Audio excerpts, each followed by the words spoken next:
So it's all about anger issues కదా, మీ anger issues గురించి స్టోరీ నడుస్తుంది. అండ్ రీసెంట్ ఇంటర్వ్యూలో కూడా మీరు చెప్పారు మీరు ఎక్కువసేపు యాంగర్ని హోల్డ్ చేసుకోలేరని. సో ఇన్ రియల్ లైఫ్ ఏదైనా యాంగర్ని హోల్డ్ చేసుకోకుండా రిగ్రెట్ అయిన ఇన్సిడెంట్స్ మీకు ఏవైనా ఉన్నాయా? Yeah, and first of all, film is not about anger issue, and that's just a small point. But film is more about what is the real anger. నిజమైన కోపం అంటే ఏంటి అన్న దాని మీద సినిమా బేస్ అయి ఉంది. రియల్ లైఫ్లో నేను యాంగర్ ఇప్పుడు అసలు యాంగర్ పెద్దగా రాదంటే కంట్రోల్ చేసుకోలేని పరిస్థితి అప్పుడెప్పుడు ఒకసారి కాలేజ్లో వచ్చింది. దానికి రిగ్రెట్ అయ్యాను. రిగ్రెట్ అవడమే కాదు, దాని తాలూకు రిపర్కషన్స్ కూడా ఫేస్ చేశాను. కాలేజ్ అంటున్నారు కాబట్టి కొట్టలేదా వాళ్ళని ఎవరిని? అదే అండి, అదే చెప్తున్నాను. చాలా రిపర్కషన్స్ ఫేస్ చేయాల్సి వచ్చింది.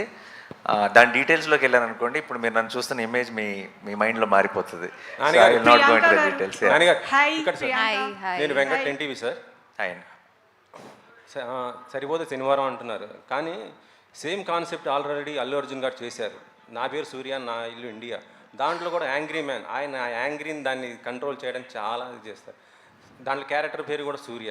ఇందులో మీది కూడా మీ పేరు క్యారెక్టర్ పేరు సూర్య. ఏంటి సింక్ ఇలా ఆల్రెడీ వచ్చిన క్యారెక్టరే కదా అది. మీరు రెండు చూసి ఇదే మాటనండి, అప్పుడు మనం ఈ డిస్కషన్ ముందుకు తీసుకెళ్ళచ్చు. అంటే అల్లు అర్జున్ క్యారెక్టర్ మొత్తం కూడా సీరియస్, యాంగ్రీ మ్యాన్.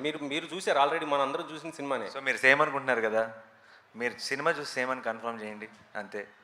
మీకు క్లియర్గా ఇంకంతే, మనకి ఇంకో 2-3 నెలలు వెయిట్ చేయక్కర్లేదు. జస్ట్ 7 రోజులు 8 రోజులే. మీరు చూసి ఇది రెండు సేమే అని హెడ్డింగ్ పెట్టండి, ఓపెన్ అయిపోద్ది. మీకే సార్. ఇందాక ఓజీ